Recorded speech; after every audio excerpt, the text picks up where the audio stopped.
75, 75, 75 का बस एक ही रेट लगा रखा है आप। सबको ये लगता है कि एनएस बोर्ड में जब हम आएंगे तो जेई के लिए 75% लाना बहुत ज्यादा टफ है, और कुछ तो ऐसे हैं पास होने के लाले पड़े हैं। उनको लगता है कि फर्स्ट टाइम एनएस बोर्ड में आए, अरे बहुत टफ आएगा क्वेश्चन पेपर, कैसे एग्जाम देंगे, कहीं फेल ना हो। आज मैं आपको एक ऐसे स्टूडेंट से मिलवाने वाला हूँ, अगर आपको सही डायरेक्शन मिल जाए तो 75 तो छोड़ो, महीने भर के अंदर 95 आ जाए। आज मैं दिल्ली से सोनभद्र आया हूँ भाई से मिलने के लिए। आज मैं आपको ये बताऊंगा, जो भी एनएस बोर्ड में आए हैं, पास होना है, क्या पढ़ना है, फर्स्ट टाइम एग्जाम दोगे तो एग्जाम कैसे होगा, प्रैक्टिकल, टीएमए, थ्योरी एग्जाम, इन सब का तरीका क्या होता है। कई बार बच्चों को लगता है कि चीटिंग मार के क्या एग्जाम दे सकते हैं। सभी चीजों पर डिस्कशन होगा आज की इस इंटरव्यू के अंदर, तो आपको बिल्कुल एंड तक देखना है, बिना मिस करे। प्रैक्टिकल से लेकर वाइवा से लेकर असाइनमेंट से लेकर सब कुछ पता चलने वाला है आपको, और पढ़ना कहाँ से, कौन सी वो गलतियां जो हजारों बच्चे आज कर रहे हैं, आपको नहीं। तो पहले अपने बारे में थोड़ा बता दीजिए इनको। सर मेरा नाम सनु शर्मा है सर। मैं एक छोटे से जिले से सोनभद्र जिले से हूँ, और मेरे पापा सर एक शॉप चलाते हैं, बार्बर शॉप। मैं सर 12th इस साल एनआईए से पास हुआ हूँ। आपको मैं सनुज के मार्क्स दिखाना चाहता हूँ। एक बार आप इस रिजल्ट को देखिए। यहाँ पे भाई के इंग्लिश में आए हैं 90 मार्क्स, फिजिक्स में है 95 मार्क्स, डेटा एंट्री ऑपरेशन में 94, पेंटिंग में 92, केमिस्ट्री में 91 और मैथमेटिक्स में 80। अब आप इस मार्क्स को देख के पता आप क्या सोचोगे, अरे भाई कितने मार्क्स आए हैं, बहुत बंदे ने मेहनत करी होगी, बहुत टाइम पढ़ता होगा, 8-8 घंटे 10 घंटे। क्या ये सच है? सर लास्ट के 2 मंथ सर मैं तांडव से पढ़ा था, तो सर ज्यादा नहीं, बस जैसे सर लोग लेक्चर देते थे उसको 1 घंटा टाइम देता था, और फिर उतने में हो गया था। यानी कंटिन्यूस के साथ अगर आप कम पढ़ोगे और रोज पढ़ोगे तो आपकी सक्सेस का राज बन जाएगा। ये बताइए, भाई ने 1-1 घंटे टाइम निकाल के पढ़ा है, उसके बाद भी आप मार्क्स देख ही सकते बस डेली पढ़ना है सर। बिल्कुल डेली पढ़ना है। मैं बिल्कुल शुरुआत से शुरुआत करता हूँ। आप एनएस बोर्ड में आई क्यों, क्या जरूरत थी यहाँ पे आने की? यानी कि ये नहीं बोला मैं मत आऊँ, यानी कि कोई तो ऐसी वजह रही होगी कि एनएस बोर्ड में आप आए। एक मेरे भैया बोले कि एनआईए से करवा लो। एनआईए से सर वहाँ पे गए वाराणसी, तो सर वो बोले कि पहले 2 सब्जेक्ट का अटैचमेंट से कर लो, तो सर बोले पूरा करना है, उसकी वजह से सर मैंने पूरा किया। अच्छा, यानी कि आपने 2 सब्जेक्ट के बजाय, यानी कि आपने सोचा कि फ्रेश तरीके से पांचों का दे। अच्छा, अब एक चीज और बताइए यार, जो एनएस बोर्ड में बच्चे आते हैं ना, उनको यही लगता है कि एनएस बोर्ड में मार्क्स नहीं आते। सर अगर मेहनत जहाँ भी करोगे अच्छे मार्क्स। अगर एनआईए बोर्ड का सर क्वेश्चन पेपर आता है तो सर बहुत ज्यादा आप लोग से पढ़े थे सर, जो पीवाईक्यूज और जो क्वेश्चन कराते थे उससे बेस्ट है। यानी कि पेपर आपको इजी लगा, ज्यादा टफ तो नहीं। अच्छा, लेकिन ऐसे तो बहुत सारे स्टूडेंट होंगे जो ये वीडियो देख रहे होंगे, जिनके पास फिजिक्स, केमिस्ट्री, मैथमेटिक्स नहीं भी होगा। आप कॉमर्स के होगे, आर्ट्स के होगे, या 10th क्लास के होगे, कुल मिला के पढ़ाई करने का सही तरीका जो है मैं आज आपको ये बता दूंगा, और इनसे भी जानेंगे क्योंकि इनके मार्क्स आए हुए हैं, इन्होंने एग्जाम अभी लेटेस्ट में दिया है। चलिए इनसे पहले हम ये जानते हैं, आपने पढ़ाई कहाँ से करी, सोर्स क्या था मेन, और कहाँ से क्या पढ़ते थे आप? क्या एनएस बोर्ड की बुक से पढ़ते थे, नोट से पढ़ते थे, ये सब बता दीजिए एक बार। पहले मैंने सर जो सीबीएसई की बुक थी एनसीईआरटी, उससे पढ़ता था, बट एनआईएस की बुक है उससे पढ़ता था। लेक्चर लेने के बाद अपने से नोट्स बनाता था। तो एनएस बोर्ड की बुक क्या हेल्पफुल रही आपकी? हाँ बहुत सर, उसमें जो सर 1-1 वर्ड जो आता था सर उसी से क्वेश्चन उठ के आता था। अच्छा, यानी कि आप देखोगे तो बुक के एंड में भी इन टेक्स्ट और टर्मिनल के क्वेश्चंस होते हैं, वो उठ के आता था। अच्छा, तो डायरेक्ट क्वेश्चन भी उठकर आते हैं, तो भूल मत जाना, उनको भी करना है। और but you have learned and में एक समरी दिया होता है। हाँ वो भी करते थे सर। चलिए, और सर ये बोलना चाहूंगा लोगों को अपना नोट्स खुद का बनाए। बिल्कुल, कई बार क्या होता है ना कि आप अपने वर्ड में खुद लिख रहे हो। हाँ, अभी मैं आपको इनका स्टडी रूम दिखाने वाला हूँ, इन्होंने कैसे पढ़ाई करा है, सब कुछ दिखाऊंगा। यानी खुद के नोट्स बनाइए, आपको जैसा समझ में आता है लिखिए, लिखने से प्रैक्टिस होगी एग्जाम्स की भी, और जो आप लिखोगे आपको वो याद भी हो जाएगा। ग्रेट यार। और अगर आप लिख के याद करते थे या कुछ करते थे, उसमें टाइम टेकिंग होता था। yes, तो क्या वो टाइम वेस्टेज है, ये बताइए? सर टाइम वेस्ट नहीं, मतलब अगर जैसे अगर आप किसी और चीज में टाइम वेस्ट कर रहे हैं तो उसको मत करिए। 1 घंटा बस डेली 1 घंटा या 1.5 घंटा लिख के प्रैक्टिस करिए, थोड़ा थोड़ा ही करेंगे, आगे जाके आपको बेनिफिट मिलेगा। बिल्कुल बिल्कुल। थ्योरी एग्जाम्स के लिए मेन आप एनएस बोर्ड की बुक को फॉलो कर सकते हो, लेक्चर्स फॉलो कर सकते हो, और सेल्फ नोट जो आप बनाओगे वो। तो भाई ने 3 चीजें बताई है। लेकिन थ्योरी एग्जाम में पता बच्चों की सबसे बड़ी दिक्कत क्या होती है? अरे आंसर लिखने में दिक्कत आती है सर। उनको सर शुरू से प्रैक्टिस करना चाहिए लिखने का। हाँ। और मतलब कि डेली 5, 6, 7, 8 पेज डेली ऐसे बढ़ाते जाएं, तो बाद में उनको दिक्कत नहीं होगी। तो आंसर लिखने का अच्छा तरीका कौन सा है, कैसे लिखते हैं? पॉइंट्स में, पैराग्राफ में, न्यूमेरिकल को कैसे सॉल्व करती है, बताइए। सर न्यूमेरिकल पैराग्राफ में कुछ लिखना तो उसको पॉइंट्स में लिखें कि एग्जामिनर मतलब देख के, और जैसे कोई 1 वर्ड है तो उसको अंडरलाइन कर दें। अच्छा, कि एग्जामिनर देख के अच्छा बोले क्या नंबर है। बिल्कुल बिल्कुल, जो आपने लिखा है इंपॉर्टेंट कुछ दिख रहा है आपको तो उसको अंडरलाइन कर दीजिए। Great great. ये मार्क्स लाने के तरीके बता रहे हैं आपको। लेकिन दिक्कत कब आती है? जब न्यूमेरिकल बच्चे कर रहे होते हैं, वहाँ फंस जाते हैं। वो कैसे कर रहे हो, उसका मेथड क्या है? न्यूमेरिकल का मतलब किसी अगर आपको एक बार वो क्वेश्चन नहीं आया तो उसको जब तक नहीं आया तब तक प्रैक्टिस करिए। और नहीं अगर मान लीजिए आपका अगर ऑनलाइन ले रहे हैं तो ऑनलाइन अगर बेनिफिट आपको हो रहा है और नहीं तो अपने से मतलब बहुत सारे सर ऐसे ऐप हैं जो डाउट देते हैं, डाउटनट हो गया, बहुत सारे गूगल हो गए, बिल्कुल बिल्कुल, चैट जीपीटी हो गया, कहीं से भी आप डाउट्स निकाल सकते हो, कोई क्वेश्चन फंस रहे हो वहाँ भी कर सकते हो। अच्छा पीवाईक्यू क्या हेल्प करता है थ्योरी एग्जाम्स के लिए? बहुत ज्यादा करता है वो पीवाईक्यू। आप लोग लगवाए थे सर, उसमें मतलब बोला था 80% आए होंगे। बिल्कुल, तो पीवाईक्यू भी आप 3 साल के भी एटलीस्ट सॉल्व कर लेते हो ना, या जो हमारे टांडा बैच में होता भी है उससे भी हो जाएगा। अच्छा आप हमारे कौन से बैच से थे? टांडा भी अलग से? सर दोनों से। दोनों बैच से थे आप? ग्रेट यार ग्रेट।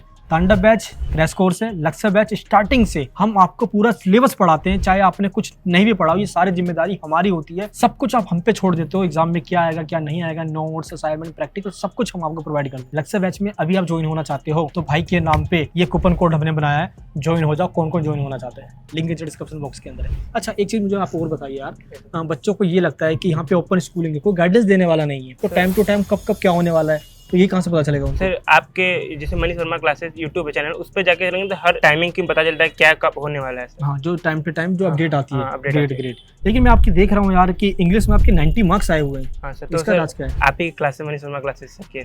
अच्छा जो दीपा मैम पढ़ाती थी, आपने वीडियोस देखी है? तो दीपा मैम ने बहुत अच्छे से क्लासेस ली है। मैम के लिए क्या कहना चाहते हो? मैम से कहेंगे सर मैम मतलब कि कम समय में ज्यादा कोर्स प्रोवाइड करती थी, मतलब बच्चों को जाना अच्छा समझाना। अच्छा तो दीपा मैम ग्रेट मैम। अच्छा नेक्स्ट है आपका फिजिक्स। अरे 95 मार्क्स यार। विक्की सर एकदम अच्छे थे, बहुत अच्छा। मजा आया था पढ़ने में? सबसे मतलब बेस्ट टीचर मेरे लिए वही बेस्ट टीचर है। तो विक्की सर को बुलाया जाए?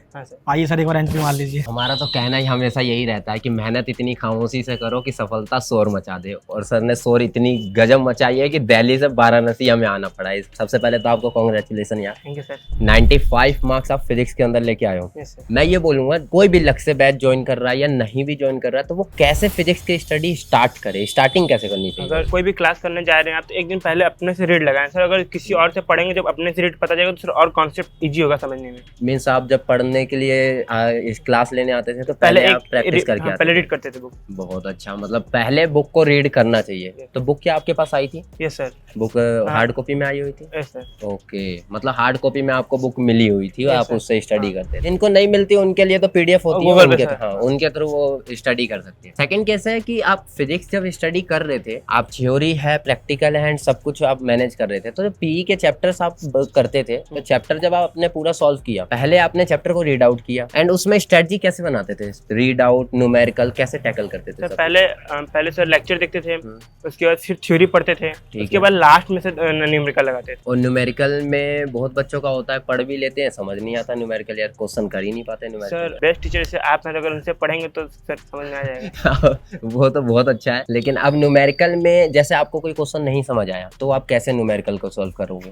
सर न्यूमेरिकल अगर नहीं समझ में आया तो सर डाउटनट है, मैं बोला सर मतलब बहुत सारे ऐसे हैं ऑनलाइन, नहीं रहते सर। अगर ऐसे आपके घर में बहुत लोग होते हैं जिनसे आप सीख लेते हैं, दोस्तों होते हैं, दोस्त को शेयर करिए। मतलब न्यूमेरिकल का है कि डाउट सॉल्यूशन हमें डाउट टाइम टू टाइम लेना चाहिए हर वक्त उसी टाइम। अगर बाद में का छोड़ देंगे तो सर वो बाद में हो जाएगा, बाद का ही हो जाएगा, फिर तो खत्म ही हो जाएगा। प्रेजेंट में रिवीजन कैसे करते थे आप? सर रिवीजन से अगर आज एक चैप्टर पढ़े, आज एक चैप्टर किए, कल अगर 2 चैप्टर पढ़े तो कल एक और दोनों किए, दोनों चैप्टर रिवीजन। मतलब जिस दिन आप नेक्स्ट चैप्टर स्टार्ट कर रहे हो पहले का आप रिवीजन कर रहे हो। रिवीजन नोट्स भी बनाते थे आप? मतलब रिवीजन नोट्स बनाना चाहिए जिससे हम क्विक रिवीजन टाइप पूरा रिवीजन कर ले। मतलब फिजिक्स के अंदर तो आपने इस तरीके से बवाल किया जो ये रहा, पूरे जब फॉर्मूला एक साथ आ गए तो उनको कैसे टैकल किया? सर पीडीएफ में सर गूगल पे मिल जाता है ऑल चैप्टर का फॉर्मूला, उसको सर आप निकलवा लीजिए तो लिख लीजिए, उसको कहीं रख लीजिए तो पेस्ट कर दीजिए। मतलब आप लिख के उन फॉर्मूले को याद सुबह मॉर्निंग में तो मतलब कभी भी 3 बार उसको डेली पढ़िए। मतलब 3 फॉर्मूले को पढ़ के रखो ताकि आपको याद हो जाए, वरना ये कहना नहीं कि फॉर्मूले मुझसे याद नहीं होते, फॉर्मूले लगते नहीं है, ये नहीं रखना नहीं चाहिए। तो और सर बहुत स्ट्रेटजी से फॉर्मूला बनते हैं सर, तो वो भी स्ट्रेटजी अपना सकते हैं आप।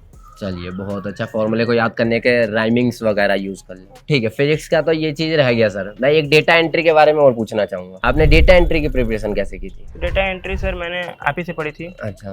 तो उसको सर मैंने बस 2 दिन में पढ़ के। डेटा एंट्री में 2 दिन में आप 94?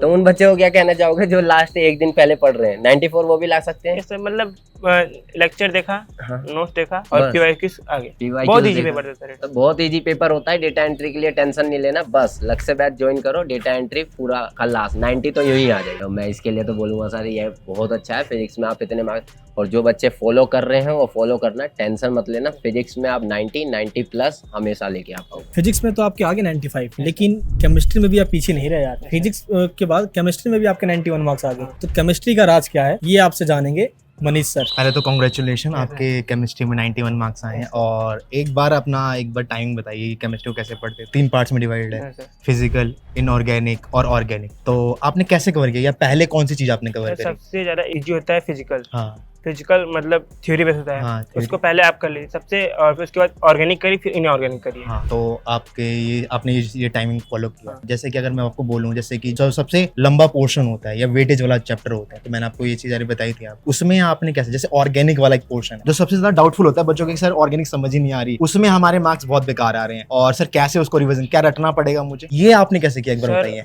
जैसे ऑर्गेनिक है, आप लेक्चर ले लिए तो मतलब सर जैसे अगर आप उसको समझ नहीं आए तो मतलब उसको डेली टाइमिंग नहीं बढ़ा दीजिए। एक घंटा पढ़ते हैं, 2 घंटा, 3 घंटा, सर 24 घंटे होते हैं, 8 घंटे की नींद लेंगे, 5-6 घंटे से रहते हैं, 12 घंटे बचेंगे, तो 12 घंटे से कम से कम 6 घंटे केमिस्ट्री देते हैं, 6 घंटे अदर सब्जेक्ट को देते हैं। जो आपकी सब्जेक्ट अच्छी है कि हमको एकदम परफेक्ट है, उसमें कम टाइमिंग दे, और जिसमें लग रहा है कि बेकार सब्जेक्ट उसमें अच्छा टाइमिंग दे। तो आपने सुना क्या क्या इन्होंने, तो वही सेम जिसमें आपको ज्यादा डाउटफुल होता है या ज्यादा आपको पैनिक चीजें होती है, यस इसमें समझ नहीं आता, उसमें आपको ज्यादा टाइमिंग देना है, और जिसमें आपको समझ में आ जाता है उसमें आप 1 घंटा 2 घंटा दे सकते हो। ठीक है, अब देखो टीएमए और ये जो प्रैक्टिकल वाला पोर्शन होता है, इसमें प्रैक्टिकल और टीएमए मिला के, अब जैसे टीएमए का मार्क्स जुड़ जाता है, प्रैक्टिकल का मार्क्स जुड़ जाता है, ये कितना आपका इंपॉर्टेंट रहता है? जैसे मेरे थ्योरी 55 है और टीएमए फिर प्रैक्टिकल। टीएमए का सबसे मेन फेम होता है टीएम, प्रैक्टिकल तो आपको स्कूल वाले देंगे। टीएमए होता है कि अगर आप फाइल बनाएं और उसको अपलोड करवाएं, बहुत फायदेमंद होता है सर, क्योंकि थ्योरी में नहीं आया तो वो टीएमए मदद करता है। प्रैक्टिकल को तो मिलना है सर, प्रैक्टिकल टीएमए से मतलब नहीं, टीएमए का उससे थ्योरी से मतलब है। तो सर टीएमए बहुत बेनिफिट्स है परसेंटेज बढ़ाने के लिए। तो आप लोग समझ गए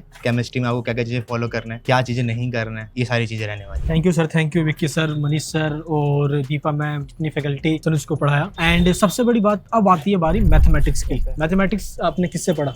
मैथमेटिक्स सर आधा तो मैंने अपने से खुद से पढ़ा, हाँ, आधा अदर यूट्यूब चैनल से, लास्ट में सर तांडव से पढ़ा। तांडव जो चिराग सर पढ़ाते हैं, चिराग सर की कैसी मैथमेटिक्स बताया? बहुत बढ़िया सर, बहुत बढ़िया पढ़ाते हैं सर। सर की मुझे भी खासी लगती है, बहुत सर ट्रिक्स से समझाते हैं, चुटकुले से समझाते हैं, फनी वे में समझाते हैं। सब पता है, जैसे कोई भी टीचर होता है, सर विक्की सर हो गए और मनीष सर हो गए, मतलब कि फनी वे में लेते हैं, बच्चों को प्रेशराइज नहीं करते। बिल्कुल बिल्कुल बिल्कुल, है ना, वो सोच को फिर वो बोझ ना लग जाता है, बोझ ना लगे वो चीज, बोरिंग ना लगे। हाँ यही सही, ग्रेट। अच्छा, अगर कुछ चीज बोरिंग लगे तो सर फोन साइड रख के 2-3 मिनट माइंड फ्रेश तब पढ़ो। हाँ, ऐसा भी नहीं है कि उसी पढ़ाई में घुस जाओ, जो आपका मन करे वो करे, लेकिन पढ़ाई भी करना जरूरी है। और सर जब जैसे अगर किसी बच्चे को सर रील्स की स्क्रॉल की आदत लग गई है, हाँ रील्स की, तो सर पहले बैच डाउनलोड कर लें, उसके बाद एयरप्लेन मोड पे तब पढ़े। बिल्कुल बिल्कुल, आप देख रहे हो ना, डिस्ट्रैक्शन से दूर रहना है, एयरप्लेन मोड पे डालो फोन को, फिर पढ़ना स्टार्ट करो। एक ही नहीं आप पढ़ रहे हो, ये नोटिफिकेशन व्हाट्सएप पे आ गया, ले इंस्टाग्राम पे चले गए, डिस्ट्रैक्शन नहीं होना चाहिए। देखो कुछ सेक्रीफाइस करना पड़ेगा। करियर मेरा और मेरे भाई का और किसी पड़ोसी का नहीं बन रहा, करियर आपका बन रहा है, तो मेहनत आपकी करनी पड़ेगी। मैं रिजल्ट आपका देख रहा हूँ, आपके टीएमए में फुल टू फुल मार्क्स मिले हुए हैं आपको। तो इसका राज क्या है यार? सर स्कूल वाले खुश थे हमसे। अच्छा। एग्जाम जब भी देने गए थे एक बार, तो अच्छा परसेंटेज आए थे, तो इसलिए। अच्छा, तो टीएमए आपने कैसे बनाया था, सोल्व कैसे किया था? सर गूगल से सोल्व किया था। मतलब आंसर वहां से लिख दिए थे? हाँ ये सर। चलिए ग्रेट यार, ग्रेट। तो गूगल से भी लिख सकते हो, बाकी सोल्व जो टीएमए हम प्रोवाइड करते हैं आप वहां से भी लेके देख के लिख सकते हो। ग्रेट। लेकिन आपके प्रैक्टिकल में भी अच्छे पूरे मार्क्स आए हुए हैं। तो प्रैक्टिकल सर स्कूल वाले अब जानेंगे। अच्छा, जैसे मतलब अब उनसे बोला गया था कि अच्छा प्रैक्टिकल मार्क्स दीजिएगा। फिर वहाँ पे जब सेंटर पे गए थे, तो सर वहाँ पे इंटरव्यू लिया गया, मतलब पूछा वजह कोई क्वेश्चन, तो 2-3 क्वेश्चन बताए, 2-3 क्वेश्चन नहीं बताया, बट सर जो फाइल बना गए थे सर वो बेनिफिट था। यानी कि जो आप फाइल बना के गए थे उसी के बेस पे मार्क्स मिल गया आपको। तो वाइवा में आपसे क्या पूछा गया था? फिजिक्स में सर नॉर्मली फॉर्मूला पूछा गया था, और यह थ्योरी बस नॉर्मली पूछते, ज्यादा टफ नहीं पूछते। अच्छा, वाइवा टफ नहीं होता, इजी होता है। केमिस्ट्री में सब कोई चीज, मैथ में सर 2-3 क्वेश्चन दिए थे लगाने। अच्छा, क्वेश्चन दिए थे लगाने। तो बेसिक क्वेश्चंस आपसे किए जाएंगे फिजिक्स, केमिस्ट्री, मैथमेटिक्स में, या ऐसे ही कोई और सब्जेक्ट है, डेटा एंट्री है, पेंटिंग है, जियोग्राफी है, कोई सा और सब्जेक्ट है, इजी क्वेश्चंस आता है वाइवा के। अच्छा, ये तो हो गया। सेंटर पे देखा जाता है प्रैक्टिकल एग्जाम के दौरान कई बार ब्राइब यानी कि पैसे की डिमांड की जाती है कि पैसे दे दो हम मार्क्स चढ़वा देंगे। क्या आपके साथ हुआ ऐसा? मांगा जा रहा था? मांगा तो बहुत जा रहा था, पर मैंने दिया नहीं। अच्छा, यानी कि मांगा जा रहा था। अच्छा, तो देखिए भाई ने दिया नहीं, भाई ने मेहनत से फाइल बनाई और सबमिट करवाया, और मार्क्स आप देख सकते हो फुल टू फुल मार्क्स मिले हुए प्रैक्टिकल के अंदर। तो यही आपको भी करना है, पैसे नहीं देना किसी को भी, 1 रुपये भी नहीं देना, ब्राइब को सपोर्ट नहीं करना कभी भी। चलिए ग्रेट। अगर किसी बच्चे को एनआईएस से करना तो मनीष सर।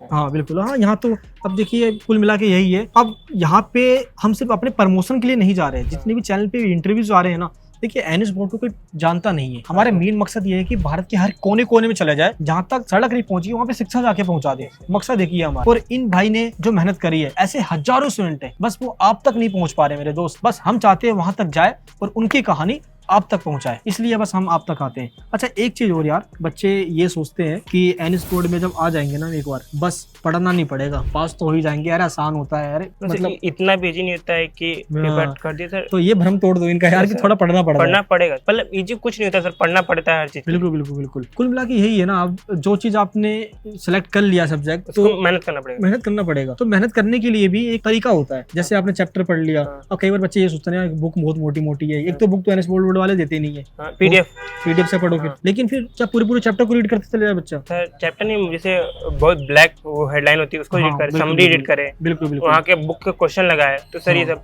या तो सर यूट्यूब पे अगर आप शॉर्ट समरी मंगा लें तो शुरू आ जाता है वो रीड लाइन सर याद रहना चाहिए। बिल्कुल बिल्कुल बिल्कुल। यानी देखोगे आप चैप्टर के बीच में भी पिंक पॉइंट दिया हुआ है, ये ब्लैक बोल्ड हेडिंग दी गई है, ये बीच बीच में उसको लिख ले। हाँ उसको लिख ले, ये इंपॉर्टेंट होता है। सही कह रहे हो आप, है ना। तो ये चीज आपको ध्यान रखना है। और मुझे सबसे खास बात आपकी बहुत जो अच्छी लगी मुझे, आपने रिवीजन पे ज्यादा जोर दिया है। आपने जो भी कहा ना कि मैं एक दिन जो पढ़ रहा हूँ, मैं पहले पिछला भी पढ़ता हूँ फिर नया कुछ स्टार्ट करता हूँ। ये सक्सेस का सबसे बड़ा राज है। क्योंकि कोई सा ही बच्चा हो, देखो हम भी भूल जाते हैं चीजों को, लेकिन अगर चीजों को हम बार बार में रिवीजन कर ले तो मुझे नहीं लगता भूलेंगे। एग्जाम में आपका हाथ रुकेगा नहीं, लिखते रह जाओगे। इसे रिवीजन बहुत जरूरी है सर। ये भी मेरे एक टीचर ने बताया था। बिल्कुल बिल्कुल। नाम सर विजय सर है, वो बहुत पुराने टीचर है। अच्छा, वही ने बताया था। चलिए ग्रेट यार। एक चीज मुझे बताना, मैं फायर क्वेश्चन करूंगा आपसे और 1 वर्ड में आंसर देना है। क्या एनएस बोर्ड में 90-95 मार्क्स लाने के लिए हमें 8-10 घंटे पढ़ने की जरूरत है? सर ऐसे नो सर, मतलब पढ़ना भी है, मतलब कि नहीं कि बिल्कुल पढ़े नहीं, कम से कम तो 6-7 घंटे हर सब देना पड़ेगा। हाँ। अगर आपका गोल कुछ बड़ा है, कुछ करना है तो करना ही पड़ेगा। हाँ। पास भी होना चाहते हो आप तो 1 घंटे भी रोज पढ़ लोगे तो काम चल जाएगा। ये बताइए कि सेल्फ स्टडी जरूरी है या नहीं? सर बहुत जरूरी है सर। अगर आप किसी लेक्चर से पढ़ लें, कितने भी बड़े टीचर हैं, अगर आप सेल्फ स्टडी नहीं करेंगे तो कुछ नहीं कर पाएंगे। बिल्कुल बिल्कुल। तो किसी और के भरोसे नहीं रहना। कोई दूसरा आपको गाइडेंस दे सकता है, रास्ता बता सकता है, चलना खुद पड़ेगा आपको। और आप क्लास में ज्वाइन करोगे, हम तो खुद आपको पढ़ाएंगे, डायरेक्शन मिल जाएगा आपको। हाँ, ये हम श्योरिटी देते हैं कि आप गलत पाथ पे नहीं जाओगे, सही पाथ पे हम आपको लेकर जाएंगे। ये चीज हम आपको बता रहे हैं। अच्छा, जब क्वेश्चन पेपर आपने देखा, जब आप एग्जाम देने गए थे, तो देखते हैं क्या हिल गए थे, आप धरती हिल गई थी, या लगा कि नहीं यार इजी है बच्चों वाला ही? नहीं, पहले सर देखा, पहले क्वेश्चन जो बच्चे रीड करते हैं क्वेश्चन, वो नहीं करना चाहिए। अच्छा हाँ। मतलब पहले आप जैसे 15 मिनट मिलता है रीड करने के, उसमें आप एमसीक्यू कर लीजिए, जिससे आपका टाइम टेकन बचेगा। बिल्कुल बिल्कुल। और उसके साथ अगर आपको जो क्वेश्चन आ रहा है पहले वो करिए, जो नहीं आया तब उसमें कम टाइम वेस्ट कीजिए। बिल्कुल बिल्कुल। ग्रेट। लेकिन एनएस बोर्ड में क्या इसका फायदा हुआ आपको कि 50% ऑब्जेक्टिव क्वेश्चन आता है और 50% सब्जेक्टिव क्वेश्चन आता है? इसका मतलब ये है कि 50% में आपको सिर्फ टिक लगाना है, एमसीक्यू क्वेश्चन से। वो इजी होता है क्योंकि सर जो एमसीक्यू आते हैं थ्रू डायरेक्ट बुक के वर्ड्स उठ के आते हैं, इसलिए इजी होता है। और जो बच्चे थ्योरी नहीं लिख पाते उनके लिए तो बेस्ट है पास। बिल्कुल बिल्कुल। एमसीक्यू क्वेश्चन में ही आपके मार्क्स नीचे चले जाएंगे, है ना, स्कोरिंग है मतलब वो एमसीक्यू। चलिए ग्रेट। लेकिन थ्योरी एग्जाम्स में भी चीटिंग देखा जाता है, तो आपके सेंटर में ऐसा कोई देखा गया? कोई चीटिंग नहीं हुई? बहुत अच्छा स्कूल था आपका। तो एनएस बोर्ड में धीरे करके क्या पता ये चीटिंग वाली जो घटना है ये बंद हो जाए और आने वाले टाइम में ये सब ना हो। सर नहीं होती सर यूपी में तो बिल्कुल नहीं इस टाइम हो रही है। हाँ, तो ये सही है, क्योंकि कई बार ऐसे कमेंट आता है कि सर मध्य प्रदेश में हो रहा है, झारखंड में हो रहा है। मध्य प्रदेश झारखंड तो सर यहाँ पे सर जो यहाँ की गवर्नमेंट है सर वो बेस्ट गवर्नमेंट है, चीटिंग नहीं होती है। अब आपका आगे क्या गोल है, क्या करना चाहते हैं? सर अभी तो सर मैं बीएससी कर रहा हूँ, फिर सर उसके बाद तैयारी करूँगा गवर्नमेंट जॉब की। अच्छा। फिर और अगर उसके बाद नहीं हुआ तो अभी नेवी का फॉर्म आएगा और इंडिया का उसको भरूंगा। कुल मिला के एनएस बोर्ड की जो सर्टिफिकेट है ना, ये सब जगह वैलिड है, दिक्कत नहीं आएगी आपको भी, कहीं भी जाओगे आप तो इसकी टेंशन मत लेना। अच्छा, कुछ ऐसी मिस्टेक जो आपको लगता है कि बच्चों को नहीं करनी चाहिए इस बोर्ड में? तो सर मैंने किया, बताइए। स्टार्टिंग में मैं बहुत ढीला किया था, मतलब ढीला दे दिया। हाँ, बीच में अच्छे से पढ़ा, फिर लास्ट में जब आपकी तांडव बैच बहुत काम आई, बहुत बेनिफिट्स हुई। और ये कि लास्ट में सर मैंने मेहनत बहुत की, मतलब 8 घंटे 9 घंटे, तब जाके अच्छा हुआ। और सब बच्चे रील स्क्रॉल ना करे, मतलब सर सबके में होता है कि सब चलाता है बट कम। यानी कि 2 बात कही इन्होंने, स्टार्टिंग में जो ढिलाई कर दी इन्होंने, जिसकी वजह से एंड में जाके मेहनत करनी पड़ी। दूसरी बात डिस्ट्रैक्शन की इन्होंने कही है कि डिस्ट्रैक्शन बहुत ज्यादा होगा, क्योंकि ऑनलाइन पढ़ाई करनी है। और ऑनलाइन में तो आपको पता ही क्या होता है। अच्छा, कई बार पता क्या होता है, छोटे बच्चे जॉब वगैरह भी करो तो टाइम ज्यादा पढ़ने में, तो जैसे उनको अगर रात में आए तो रात का सर टाइम टेकन अपना नींद तोड़े, मतलब सर 4 घंटे या 3 घंटे सोए, मतलब कुछ खोने के लिए कुछ तो पाना पड़ेगा। बिल्कुल। और कुछ करना है तो कुछ भाई, बातों से नहीं रातों से लड़ना पड़ता है। ग्रेट। चलिए, बहुत अच्छा लगा आपसे बात करके यार, बहुत आगे जाओगे आप। और मैं चाहता हूँ एक बार जिस जगह पे बैठकर आप पढ़ाई करा करते थे, एक बार वो स्टडी टेबल दिखा दो हमें, जहाँ पे पढ़ाई किया करते थे आप। आइए, चलिए स्टडी टेबल देखते हैं। भाई का घर भी देखिए, रूम भी देखिए, किस मेहनत में किस तरीके से भाई पढ़ते थे। ये भी आपको पता चलेगा। ये देखिए फिर यहाँ इनका पे रूम है। यहाँ पे सिर्फ बैठ के पढ़ते थे। एक चीज पहले तो मुझे ये लग रहा है कि देखो यहाँ पे मेन रोड है और डिस्ट्रैक्शन ज्यादा है यहाँ पे, तो सर दरवाजा है बंद ना? करके तो ये दरवाजा वगैरह सब बंद करके सर रात में पढ़ते थे। हाँ, इसके बाकी दिन में पढ़ाई नहीं कर पाते थे क्योंकि आवाज ज्यादा आ रही, नॉइज आ रही थी यहाँ से, तो ये रात में पढ़ा करते थे ताकि दिन की नॉइज इनको डिस्ट्रैक्ट ना करे। सर यहाँ पढ़ते थे। और सर कभी कभी सर वहाँ पढ़ते ठंड में, मतलब अच्छा, ठंड वगैरह में यहाँ पढ़ते तो थे। वहाँ पे सर मेरी बुक सारी है। ये देखिए सारे बुक्स भाई की यहाँ पे रखी है। ये देखिए ये सर के नोट्स भाई सब, ये देखिए नोट्स वगैरह सब रखे हुए हैं। ये देखिए आप कितनी मेहनत भाई ने कर रही है। फिजिक्स ये भाई के नोट्स देखिए, फिजिक्स के नोट्स हैं ये। अब कईयों को लगता है कि ये कौन लिख के प्रैक्टिस करेगा, ये तो ऐसे ही 95 मार्क्स नहीं आते। सर ये केमिस्ट्री की है। ये ये सर मेरी खुद की नोट्स है। ये खुद के नोट्स हैं आपके। ग्रेड बहुत अच्छा। और सर एक नोट और ग्रेट यार, बहुत अच्छे से मेहनत करी। ये देखिए आप इनके नोट देख रहे हो, लाइन वगैरह सब कुछ अंडरलाइन भी किया हुआ है और हाईलाइट भी किया हुआ है इन्होंने। और सर ये मैथ के नोट्स है। ये देखिए फिजिक्स के नोट्स हो गए, केमिस्ट्री के नोट्स हो गए, मैथ्स के हो गए। चिराग सर बहुत सारे क्वेश्चन की प्रैक्टिस भी करवाया करते थे। सारा यहाँ पे कवर है। तो इस तरीके से मेहनत करी इन्होंने, तब मार्क्स आए हैं। और ये देखिए ना, जब जहाँ पे आप पढ़ रहे हो ना वहाँ पे फील आना चाहिए कि आप पढ़ाई करने के लिए बैठे हो। ये देखिए फुल यहाँ पे टाइम टेबल लिखा हुआ है, कब क्या करना है। ये देखिए आप फिजिक्स की स्ट्रेटजी है, ये देखिए केमिस्ट्री की स्ट्रेटजी है, प्रॉपर तरीके से। कब बनाई थी सर ये लास्ट का है सर, डेट होगा सर 10 तारीख को है सर। हाँ तो क्या जब टांडा बैच आया था उस टाइम पे बनाया था आपने? और अच्छा सर ये स्टार्टिंग का है। और ये देखिए स्टार्टिंग से इनको क्या करना था, प्रॉपर तरीके से इन्होंने सिलेबस सब कुछ चिपका रखा है दीवार पे। ये देखिए टीम वाले चैप्टर्स हैं, टीम वाले चैप्टर एग्जाम में नहीं आते, पब्लिक एग्जाम वाले चैप्टर्स अलग हैं। ये सब कुछ इन्होंने बताया हुआ है और चिपका लिया है कि भाई डिस्ट्रैक्शन ना हो। ग्रेट यार ग्रेट, बहुत अच्छा लगा इसको देखकर, तो मजा आ गया। स्टडी टेबल बहुत अच्छा बिल्कुल, तो स्टडी टेबल आपका बहुत अच्छा था। तो कुल मिला के जो आपका सपना है, जो आप करना चाहते हो यार, मुझे लगता है कि आप सच में बहुत आगे जाओगे, अपने पेरेंट्स का नाम और यानी बोर्ड का भी नाम और रोशन करके दिखाओगे आप। ग्रेट यार ग्रेट। तो आप सब भी इनके लिए एक लाइन जरूर लिखना। मिलूंगा आपसे नेक्स्ट किसी और इंटरव्यू के अंदर। बहुत मजा आया इनसे बात करके। जय हिंद, जय भारत।